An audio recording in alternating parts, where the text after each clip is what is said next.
Halo, assalamualaikum warahmatullahi wabarakatuh. Waalaikumsalam warahmatullahi wabarakatuh. Alhamdulillah, jumpa lagi teman-teman. Insya Allah di sesi kali ini kita mau ngobrol-ngobrol sama Teh Intan. Mhm. Topik yang kayaknya seru banget gitu ya, banyak ditanyain sama ahwat-ahwat, ibu-ibu, teteh-teteh gitu ya tentang aku mau umroh tapi lagi hamil, gimana ya? Nah, gitu. Kita kedatangan bintang tamu, cie, yang udah beberapa kali pernah mengalami umroh dalam kondisi hamil. Ya, Teh Intan ya. Iya, Alhamdulillah. Nah, boleh dong Teh Intan, aku alhamdulillah. nanya dulu nih. Eh, Umroh pas hamil. Nah, Teh Intan tuh pernah pas hamil umur berapa aja gitu ya berangkat umroh? Boleh dong Ya, di-share? alhamdulillah ya, bismillah atas izin Allah gitu, dikasih rezeki sama Allah, hampir setiap hamil kayaknya berangkat umroh gitu. Oh Jadi ya? Masya pernah pernah Allah. sih mengalami dari yang pas hamil muda banget, masih di bawah 10 minggu bahkan. Jadi Oh, baru hamil muda. Hamil awal-awal gitu awal-awal ya. ya, jadi masih yang Trimester mual. pertama. Heeh. Betul, semester pertama yang masih mual-mual banget. Terus di semester kedua pernah juga. Di semester 3 yang mau mepet ke HPL juga pernah. Oh, jadi udah hampir lahiran, masih nekat umroh gitu ya? Ya sebenarnya kalau mau masih hampir lahiran sih masih nggak begitu deket ya. Cuman Heeh. ya itu sudah mepet dengan aturan maskapai juga Oke, gitu. jadi Teh Intan udah pernah ngalamin umroh dari yang kecil, mungkin gak kelihatan Mm-mm. perutnya lagi Nggak hamil sih ya? agak sini kali ya. Oke. Boleh. Terus juga pas lagi perutnya sedang dan Heeh. pas lagi perutnya gede banget kelihatan gak bisa Iya, diumpetin ya. Jadi tiga heeh, kondisi itu heeh. pernah dicobain ya. Heeh heeh, Oke. pernah Nah, semua. Teh Intan, kalau misalkan lagi hamil kayak gitu tuh, Mhm. persiapannya apa aja sih yang harus kita siapin? Yang Teh Yang Intan kemarin siapin gitu ya mau umroh. iya, tapi kalau saya mah jujur yang pertama mah memang gimana tawakal kepada Allah aja sih. Hmm? Masalahnya gini, saya juga dulunya tuh termasuk yang waktu hamil anak pertama ngerasa, aduh umroh tuh kayaknya nggak bisa kalau lagi hamil gitu. Gitu ya. Ngerasanya kayak gitu ya, Ada karena apa dulu di kepalanya? dulu dulu masih awam kan, Heeh. kan baru nikah terus habis itu kita kosong sekitar setahunan. Nah, terus habis itu ada rezeki kita kayak mau umroh, tapi akhirnya kan orang tua yang berangkat gitu kan. Hmm. Karena waktu itu kondisi kan lagi hamil tuh kayak berasa Nggak mungkin gitu ya. gitu ya kayak berasa berat gitu. Soalnya emang Ah, belum pernah umroh kan ya. Jadi kayak rasanya tuh keluar negeri. Keluar negeri juga belum pernah gitu kan. mm-mm. Jadi ada rasa takut juga sih sebenarnya Ah, gitu. Terus nanti takut bisa kenapa-napa di sana kan karena katanya umroh tuh capek segala macem iya. gitu-gitu kan ya. Ibadahnya berat ya gitulah pokoknya ibadah fisik gitu kan. Jadi dan nanti belum tahu juga kalau di sana tuh kalau misalnya kenapa-napa harus rujukannya kemana dan ya pokoknya segala pikiran negatif tuh ada Heeh. gitu kayak gitu. Jadi lebih ke karena takut khawatir yang kita sebenarnya tidak tahu bagaimana men-solving-nya gitu ya, Oke. kira-kira kayak gitu. Nah, kemudian, waktu hamil anak kedua itu tuh qadarullah memang dalam posisi yang bener-bener mepet ya. Jadi memang ada motivasi tersendiri. Oh Nah, iya. jadi nanti kita next podcast bisa bahas tuh Nah, ya, oke. kenapa sih akhirnya nekat gitu. Akhirnya Nekat. nekat Mm. waktu itu lagi hamil umur 5 bulan apa 6 bulan ya, sekitar Hmm. pokoknya trimester kedua gitu. Punya hajat ya? Punya hajat. Nah, jadi terdorongnya karena itu, karena ada Mm. hajat, ada sesuatu yang mau ditunaikan gitu ya. Jadi Ya. mau nggak mau pokoknya harus berangkat nih Mm. gitu.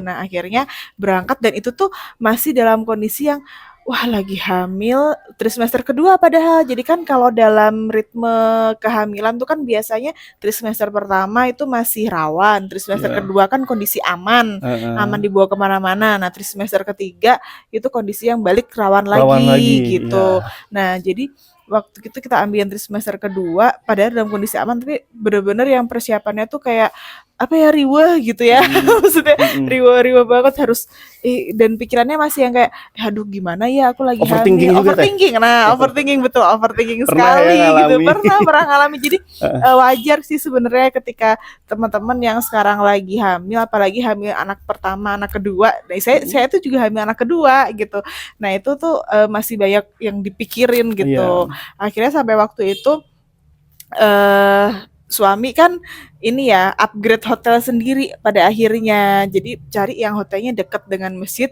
dengan supaya mempermudah saya yang lagi hamil gitu. Jadi Hmm, bener-bener cari yang pelataran dan agak maksain juga gitu ya budgetnya kita ikut travel iya. dan itu pada ikut travel gitu, ikut travel Hmm, jadi tapi terjamin. tetap tetap aja masih ada kekhawatiran gitu karena lagi hamil gitu sih. Mm-mm. Apa aja sih yang Teh Intan harus Siapin siapin tuh ya. waktu Nah, itu sebelum terbang? heeh, waktu itu Mm-mm. jadi disiapinnya yang pertama itu diminta sama travel emang surat izin terbang. Heeh. Jadi surat izin terbang itu dapatnya dari dokter. Walaupun dari semester kedua tetap diminta itu karena nanti jaga-jaga di bandara diminta gitu. Nah, Oke. jadi itu surat izin terbang yang pertama. Terus yang kedua itu waktu itu masih zamannya meningitis juga. Sekarang juga meningitis diberlakukan kembali ya. Mm-mm. Nah, jadi meningitis itu saya enggak. Nah, itu Mm-mm. harus pakai apa kayak lembar exception gitu kalau dulu Oke, tuh itu yang ngasih pengecualian. iya yang ngasih sih dari travel cuman lagi-lagi rujukan dari surat dokter gitu Mm-mm. pengecualian bahwa tidak bisa disuntik Berarti dokter meningitis kandungan ya? dokter Mm-mm. kandungan gitu terus periksa ke dokter juga pastikan bahwa kondisinya memang betul-betul aman gitu ya jadi Heeh. bayinya juga aman ibunya juga aman dan tidak pernah ada riwayat hamil yang bermasalah gitu maksudnya, kayak gitu.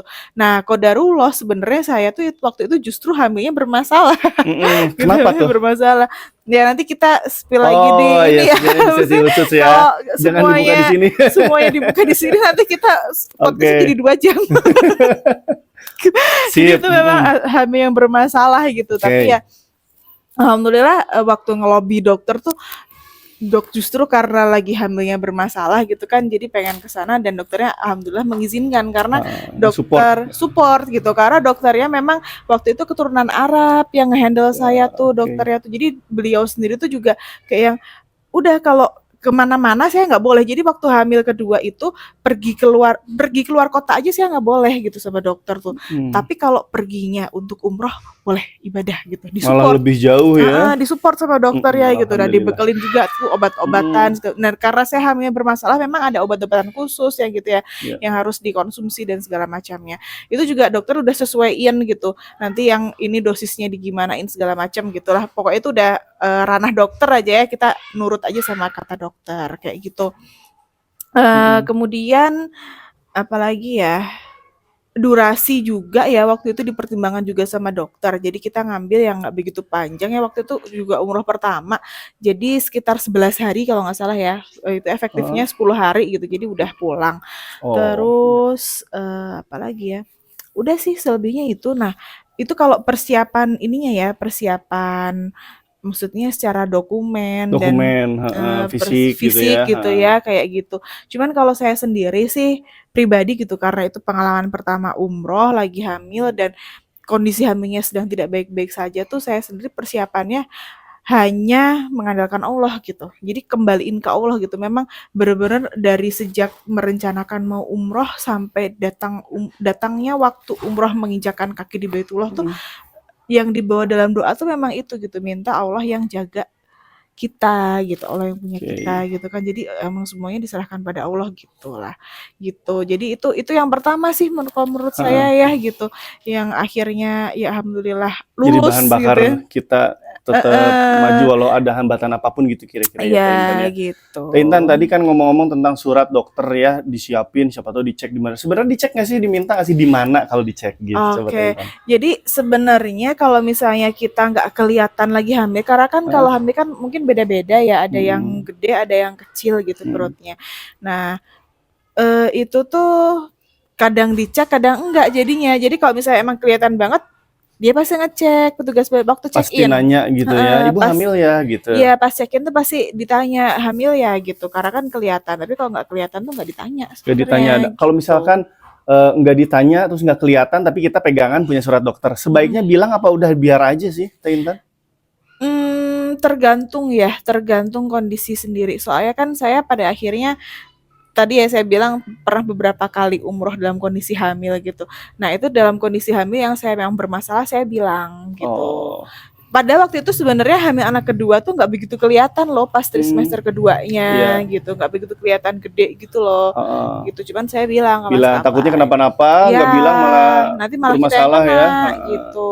Nah, Teh Intan ketika bilang nih, walau mau bermasalah ataupun enggak nih, terus kita bilang ke kru pesawat gitu ya, ada sesuatu yang mereka harus minta nggak sih? Apakah harus ngisi form atau gimana gitu? Iya, ngisi form waktu itu. Jadi Mm-mm. selain surat izin terbang juga ngisi form yang nanti formnya itu dikasihin ke pramugari di atas pesawatnya Oke, aja jadi sih. intinya simpel ya Teh Intan ya, bukan Simpel, malah simpel banget. oh, ibu hamil nggak boleh terbang, enggak ya. Enggak Yang sih, penting ada enggak. suratnya, terus ngisi form, Iya, udah deh udah terbang. gitu. Karena kan ya saktinya dari surat dokter itu tadi sih selama dokter Oke, udah mengizinkan surat kan ya dokternya udah. harus berbahasa internasional gitu ya, Teh Intan? Iya, surat Heeh. dokternya harus pakai surat terbang Masa internasional. berlaku surat gimana tuh Teh Intan? Nah, masa berlaku surat itu tadi tergantung usia kehamilan. Jadi Heeh. maskapai itu juga punya aturan gitu. Oke. Mereka tuh punya aturan Yang Teh kalau Intan pernah gimana? kalau nggak salah itu aturan maskapai itu eh, 16 minggu sampai 32 minggu itu pakai surat dokter yang berlaku sekali jalan. Jadi Oh, maksudnya kita pas berangkat nih pakai surat heeh. dokter. Nah, nanti pas pulangnya pakai surat itu masih boleh, tapi dalam rentang usia kehamilan itu Oke. 16 sampai 32 minggu gitu ya. Tadi tentang surat dokter ya, jadi berlaku 1 kali terbang tuh. Nah, gimana dengan yang pulangnya? Sedangkan kan kitanya udah di Arab nih, apakah harus ke rumah sakit? Nah, itu tergantung usia kandungannya. Jadi kalau Heeh. dalam rentang kalau nggak salah ya 16 sampai 32 minggu itu cuman 1 kali aja. Saya lupa 32 atau 30 minggu gitu ya Ya. batasnya untuk itu. Nah, nanti di atas usia 30 minggu itu baru suratnya itu ada waktu berlaku. Jadi berlakunya Mhm. hanya 3 hari. Begitu, Oh, begitu hanya ya. berlaku 3 hari. Jadi pas kita berangkat, nah terus nanti pas pulangnya itu kan kita butuh lagi surat itu, gitu. Jadi kalau misalkan kita butuh surat terbang untuk pulang, berarti harus nyari klinik ya di sana Teh Intan? Iya, jadi harus minta surat baru gitu dari Mhm. dokternya gitu, dari Iya. Opjin yang di sana gitu yang Harus objin meriksa. ya? Berarti harus Harus Opjin harus di karena apa tuh namanya? pengalaman saya di Arab Saudi itu, ini kan umroh ya Iya. kasusnya ya. Nah, eee, Ini tuh untuk usia kandungan berapa Teh Intan? di atas 30 Di minggu. atas 30 minggu pulangnya harus 30 surat atau dokter. 32 gitu ya, saya lupa. Oke, Nanti nanti bisa bisa dicek dicek lagi ya. lagi ya Heeh. di policy masing-masing maskapai mungkin akan berbeda juga ya. Mhm. Nah, kalau saya kan seringnya pakai Saudi Airlines tuh kayak gitu. Saudi Airlines 32 ya? Saudi Airlines 30 minggu, batas usia 30 minggu itu suratnya berlaku 3 hari. Nah, Oke. tapi nanti terbangnya itu boleh sampai 34 atau 36 gitu ya. Oke. Gitu. Jadi kalau udah di atas 36 tuh udah nggak boleh aja Ya, terbang jadi kayak harus gitu. objin, harus di USG Harus di gitu. USG. Nah, karena kita kalau misalkan mau minta ke dokter umum, Heeh. nah itu mereka nggak ngasih. Gitu. Kalau di Arab Saudi kayak Oke. gitu prosedurnya. Ya, baik ya. Jadi gambaran nih buat ibu-ibu yang lagi hamil atau bapak-bapak yang mengajak istrinya. Nah, jadi apa yang harus disiapin dari segi dokumen gitu kan? Perlu kita cari tahu dulu aturan maskapainya.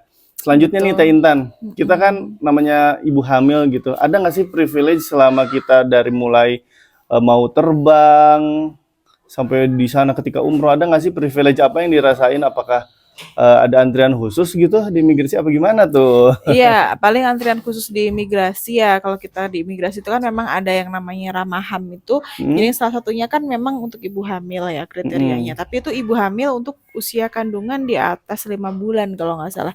Jadi Oke. kalau hamil kecil tuh nggak bisa pakai itu gitu. Hmm, Cuman kalau hmm, kitanya gendut tuh kelihatan ya kan. Jadi kan kayak hamil kecil aja tuh bahkan gak hamil aja kayak kelihatan hamil kan. Ngantri hmm. aja gitu siapa tahu Iya. boleh kayak gitu. Ada lagi nggak Teh Intan? Privilege apa sih yang kemarin dirasain pas Teh Mmm, Intan? Keajaiban apa apa ya, mungkin? kalau yang namanya keajaiban tuh pasti setiap orang punya ya gitu. Oke. Cuman kalau saya sih pas lagi hamil memang ya Allah emang banyak menolong sih di sana. Lagi-lagi Heeh. mungkin tipsnya adalah bagaimana kita berserah diri kepada Allah aja gitu. Mm. Jadi mulai dari nanti misalnya mau masuk raudhah, mau ke Hijri Ismail gitu tuh ada Iya, aja gitu ada aja pertolongan, jalannya ya, ada aja jalannya surprise-nya. gitu. Bahkan saya tuh punya Mm. pengalaman, ini agak unik nih. Iya. Waktu itu iktikaf, saya hamil gede. hamilnya tuh 8 bulan lebih gitu waktu itu. Nah, terus pas malam 27 itu kan rame banget ya di Mm-mm. Masjidil Haram gitu. Akhirnya saya memutuskan untuk iktikafnya di area extension. Saya pas malam 27 itu kan itu malam puncaknya ya, Ya. puncaknya orang untuk iktikaf gitu biasanya. Mm-mm. Jadi kan pasti blokade di mana-mana dan sangat ramai sekali. Ah, Karena di sana ah. itu kan blokadenya kalau udah karpetnya itu terisi full, karpet Mm. di dalam masjid terisi full tuh dia udah nutup tuh si pintu masjidnya. Jadi kita lebih leluasa sebenarnya iktikaf di sana Oke. gitu. Ah, Nah, waktu itu karena malam 27 tuh blokadenya bener-bener blok total ya. Jadi kita nggak ah. bisa kalau misalnya kita keluar kita nggak bisa masuk lagi gitu loh. Iya. Nah, makanya kalau udah di dalam punya tempat ya udah kita duduk di situ. Mm-mm. Saya masuk tuh dari jam 10.09 atau 10 pagi lah. Nggak bisa keluar ke toilet kan. Iya, padahal lagi hamil gede. Lagi hamil gede yang dimana itu tuh udah mulai neken ke kandung kemih bawah Heeh. tuh si kepala bayinya. Jadi Mm-mm. itu tuh masa-masa yang sering banget kita mau ke toilet kalau udah hamil gede gitu tuh. Iya. Nah, terus saya ya udah berdoa aja ya Allah. Dan saya nggak puasa juga waktu itu. Mm-mm. Jadi saya cuma minum zam-zam 1 botol kecil. Terus habis kan mau isi ulang juga nggak bisa, nggak ada zam-zam Iya. di dalam kan. Mm-mm. Padahal udah Lagi ditutup semua puasa ya lagi soalnya. puasa, gitu. Mm-mm. Nah, jadi cuman minum 1 botol kecil saya bilang sama Allah, ya Allah, ini tolong dengan zam-zam yang hanya segini jadi tenaga gitu buat saya, Heeh. untuk saya tidak lapar, tidak haus dan ketika saya punya hajat untuk ke toilet tuh tolong dimudahkan ditahan dulu gitu. Nah, Iya. diubah aja untuk dalam bentuk angin gitu waktu itu saya bilang itu. Sering-sering wudhu Nah, dong. jadi kita masih bisa pakai semprotan Iya. wudhu gitu, masih pakai semprotan wudhu, terus masih bisa ada tempat wudhu juga di dalam kalau Mm-mm. wudhu kan kayak gitu. Gitu Oke. sih. Nah, itu dan bismillah tuh bisa gitu. Ternyata Allah Heeh. tuh sedekat itu dan semudah itu gitu ya. Menolong ya. Menolong Heeh. Jadi kita kita gitu. minta aja ya kalau Minta ada. aja kalau ada maksudnya sesuatu hal yang kita nggak yakin, tapi kita mintanya juga emang harus dengan yakin gitu ya, yakin kita bisa Iya. sih melalui ini gitu. Jadi saya tuh benar-benar dari jam 10 pagi baru keluar tuh saya habis habis taraweh. Habis taraweh ya dari jam Jadi 10. itu 12 jam ada ya di dalam masjid. 12 jam, iya betul. Dan nggak pipis. Iya, gitu. Dan lagi kondisinya hamil gede Dahsyat. gitu. Oke. Waktu itu sebenarnya sempat Masya dibuka Allah. sedikit gitu ya di sela-sela jam sholat, cuman saya nggak ngejar karena saya hamil gede juga. Jalannya susah. Jalannya udah agak limbung gitu ya. Oke, Gitu. Teh Intan. Begitu Nah, Teh ceritanya. Intan, kalau misalkan lagi hamil, ritme ibadahnya gimana sih? Ya, disesuaikan lagi ya dengan kemampuan Hmm. masing-masing. Kayaknya mungkin kalau misalnya ini lagi disesuaikan dengan usia kandungan juga Oh, iya. gitu ya. Jadi beda-beda nantinya dan kondisi masing-masing itu kan juga berbeda-beda ya. Mm-mm. Kalau saya hamil gede itu dan hamil kesekian gitu ya waktu itu juga udah susah jalan ya, berarti kita banyak-banyak iktikaf di masjid. Terus mungkin Oke. kayak tawaf sunahnya tuh jadi kayak 2 hari sekali gitu. Oke. Kalau bisa sehari sekali itu udah yang masya Allah sekali gitu Mm-mm. rasanya gitu ya. Oh iya, saya mau nanya Teh Intan, pas hamil umroh, itu umrohnya umroh Ramadan semua apa ada umroh biasa tuh di luar Ramadan? Seringnya sih umroh Ramadan, tapi umroh di luar Ramadan waktu hamil pernah nggak ya? Aku juga lupa. Lupa ya. Jadi udah mah hamil, umrohnya di Ramadan yang lebih padat Lebih padat dan ya. lebih berdesak-desakan ya. Betul sekali. Ada iklan. Gitu. Gak apa-apa, kita masukin YouTube aja. Gitulah nih rame anak-anak di sini. Oke. Nah, Teh Intan, kalau misalkan lagi hamil tuh kan perutnya gede nih misal ya. Terus kita tawaf kan padat gitu ya. Kalau apalagi Ramadan misalkan ya, mau nggak Ramadan juga mungkin tetap padat. Aman nggak sih perut nggak kegencet-gencet apa gimana sih Teh Intan? Kegencet-gencet sih pasti. Kegencet. Tapi ya lagi-lagi memang di sana tuh kekuatannya cuma doa aja gitu. Itu kalau saya sih memang andalannya cuma doa ya, nggak ada yang bisa diandelin lagi. Ya gitu ya. Oke. Ya memang kodratnya kita sebagai makhluk gitu ya kan bisanya mengandalkan yang punya atau ya gitu. Iya, Masya Jadi memang ya Allah. itulah pertolongannya gitu. Ada aja pertolongan. Saya juga pernah lagi kondisi hamil juga waktu itu. Pengen masuk ke Hijir Ismail, terus sempit apa waktu itu, kalau sekarang kan udah ditertipin tuh Iya. pakai antrian ya. Kalau dulu kan enggak. Kalau dulu kan harus berjuang dengan jiwa raga gitu ya. Terus kodarullah tuh ketemu sama orang sana yang dia itu bisa bahasa Arab juga, ngelobi ke askar, terus saya dibawa tuh dikasih jalan sama askar. Masya Allah, gitu. ada ya Ada surprise dari jalannya Allah gitu. berarti ya. Ketemunya tuh di tengah-tengah waktu lagi tawaf gitu. Jadi saya tuh nggak pengen masuk ke Hijri Ismail gitu, cuman lagi tawafnya tuh tawaf sunnah gitu ya. Terus apa ya, bahasa Sundanya kayak barijeng, bisa nggak ya masuk ke Hijri Ismail, tapi ya udah minta gitu, minta jalannya. Tapi kok makin kesini tuh kalau kita mau ke Hijri Ismail kan kalau tawaf tuh makin banyak putaran, makin ke dalam ya. Ini mas saya makin kelempar keluar gitu. Wah udahlah gitu, pasrah. Ketemulah sama orang itu. Emang bener-bener kayaknya pertolongan Allah tuh di titik pasrah, di titik ikhlas tuh pertolongan Allah datang. Biasanya kayak gitu. Jadi diawali kita memang harus kekeh berdoa dengan yakin, tapi ketika kita udah pasrah ya udahlah nggak apa-apa, nggak dapet malah dapat hadiah ya dari Allah. Gitu. Masya Allah. Gitu, dan waktu itu saya juga sampai dapat lebih dari 2 rakaat pokoknya, agak lama di Hijri Ismail dan dijagain tuh sama dijagain ya, Masya askar Allah. gitu. Oke, Teh Intan, ada satu hal yang menarik nih yang saya pernah dengar. Pernah ngalamin. Kalau Teh Intan nih mau pulang ya, ini udah pulang, udah umroh, pas pulang ke bandara hamilnya gede, kelihatan ya Teh Intan, bawa surat juga, udah pakai bahasa Inggris.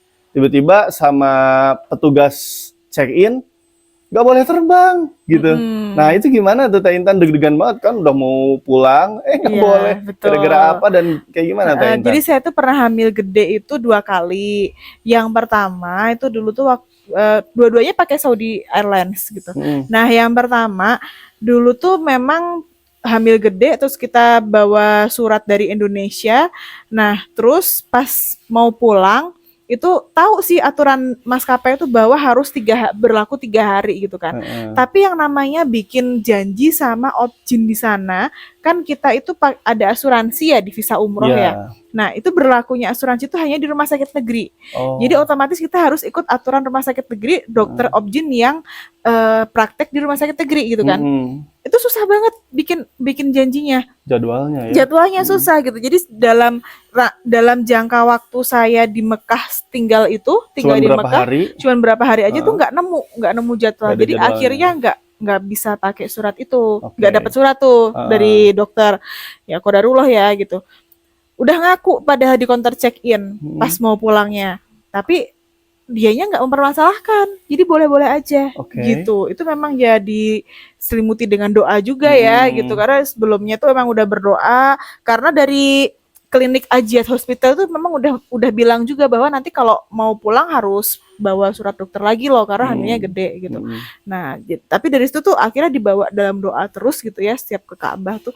Nah pas pulang alhamdulillah lancar aja yang waktu itu mah ya, nggak ada drama. Itu pengalaman pertama kan gitu. Terus nah pengalaman kedua berbekal pengalaman pertama yang ternyata lancar gitu, jadi saya pun tidak menghiraukan aturan itu. Bahkan usia kandungan saya waktu pulang di yang kedua ini itu lebih kecil daripada saya yang pertama. Yang pertama tuh saya pulang tuh di 35 minggu.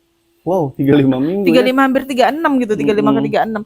Nah yang kedua itu saya pulangnya tuh masih di 32, masih di 32 minggu gitu. Jadi masih jauh kan dari yang pertama tadi. Jadi saya santai aja gitu. Bawa surat terbang yang pertama aja. Terus di counter check-in juga ditanyain lagi hamil. Sebenarnya dia awalnya tuh nggak nanyain, nggak ngeh gitu, nggak ngeh kalau saya lagi hamil. Jadi nggak nanyain apa-apa. Udah dapet boarding pass nih. Nah terus kita mau request yang depan yang apa namanya leg race-nya extra panjang, legroom, ya, extra ada legroom basinet gitu. ya.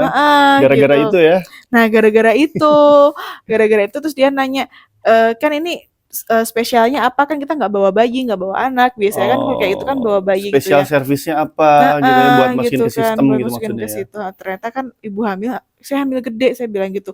Emang berapa usia kandungannya? Terus saya bilang lah gitu 32. Wah dia langsung panik. Dia langsung kaget, langsung panik gitu. Petugasnya cewek cowok nih? Cewek. Terus gimana tapi tadi yang pertama juga cewek loh, yang pas pengalaman saya pertama itu.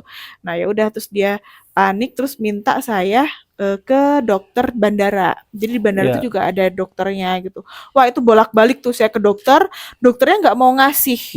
Karena Mm-mm. menurut dokternya baru 3-2 minggu, secara aturan penerbangan internasional tuh nggak apa-apa, nggak usah Mm-mm. pakai yang Surat. surat yang harus 3 hari expired itu Oke. gitu loh. Jadi pakai surat yang pertama boleh gitu. Udah nggak apa-apa, terus dia sampai ngegooglingin juga rules-nya dari maskapai Saudi Airlines, yang di sana dia bener-bener tertera itu nggak apa-apa usianya sampai 32 minggu, cuman butuh surat yang 7 hari berlakunya gitu. Jadi Iya. ini bisa kok pakai ini, bilang ke sana bisa. Nah, dari klinik ke situ kan jauh, klinik ke counter check itu kan jauh. Terus Mm-mm. saya balik lagi ke counter check in, saya bilang tetap gak bisa dari maskapainya. Mm-mm. Terus kan saya nanya, solusinya gimana masa saya nggak pulang gitu kan. Terus Mm-mm. habis itu balik lagi ke sana bilang minta ke dokternya aja, dokternya harusnya bisa ngasih kok gitu. Ngelobi lagi ke dokter, dokternya masih nggak mau karena ya Mm-mm. itu tadi di sana tuh dokternya kan dokter umum.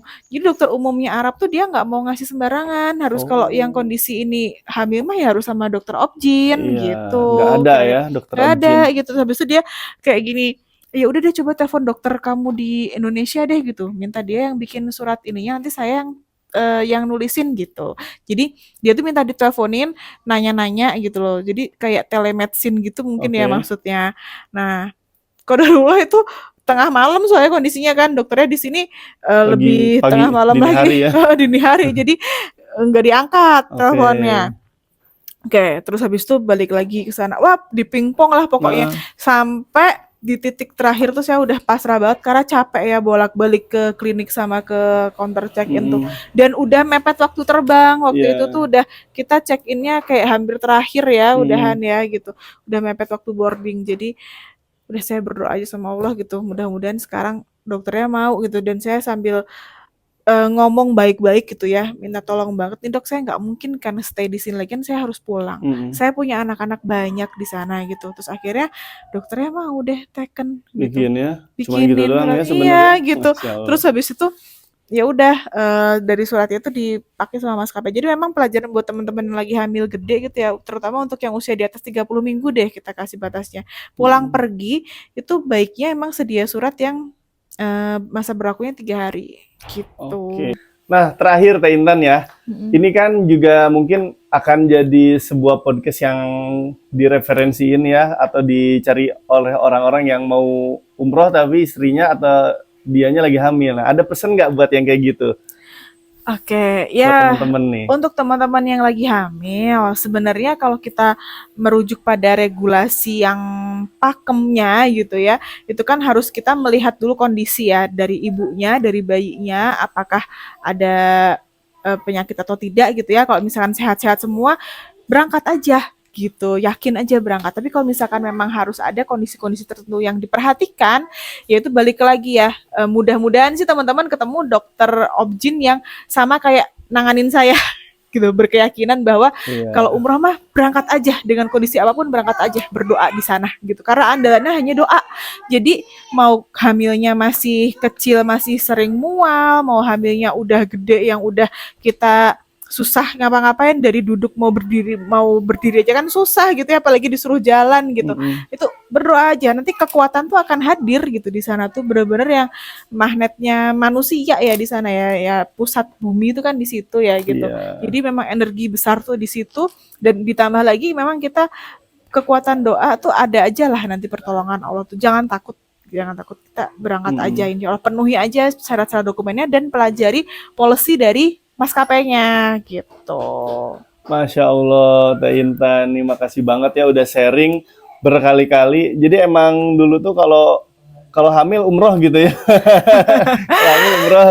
Ya, Alhamdulillah. alhamdulillah. Oke Ya, ya. alhamdulillah sih gitu memang Mm-mm. punya cita-cita seperti itu. Alhamdulillah Allah mudahkan juga Ya, gitu. alhamdulillahirabbil alamin. Jadi gitu ya teman-teman udah nggak bingung lagi, udah nggak galau lagi. Kira-kira kalau misalkan saya hamil umroh nggak ya? Nah, udah terjawab di podcast kali ini. Semoga Mm-mm. menjadi insight baru nih buat teman-teman punya motivasi untuk bisa tetap melangkah umroh walaupun sedang hamil dengan beberapa catatan yang tadi udah dijelasin oleh Teh Intan. Oke, insya Allah nanti kita di next podcast juga akan ngebahas ya, karena Teh Intan itu pernah lagi hamil gede banget, mepet HPL, terus kenapa-napa di sana sampai masuk rumah sakit. Nah, mungkin kita nanti akan ada next podcast cerita-cerita dengan Teh Intan tentang hal-hal lainnya, termasuk bawa bayi, bawa bocil, pernah dilarikan ke rumah sakit. Wah, lengkap sekali. Masya Allah. Oke, terima kasih Teh Intan atas sharingnya. Semoga menjadi amal jariah Teh Intan buat kita semua. Assalamualaikum warahmatullahi wabarakatuh. Waalaikumsalam warahmatullahi wabarakatuh.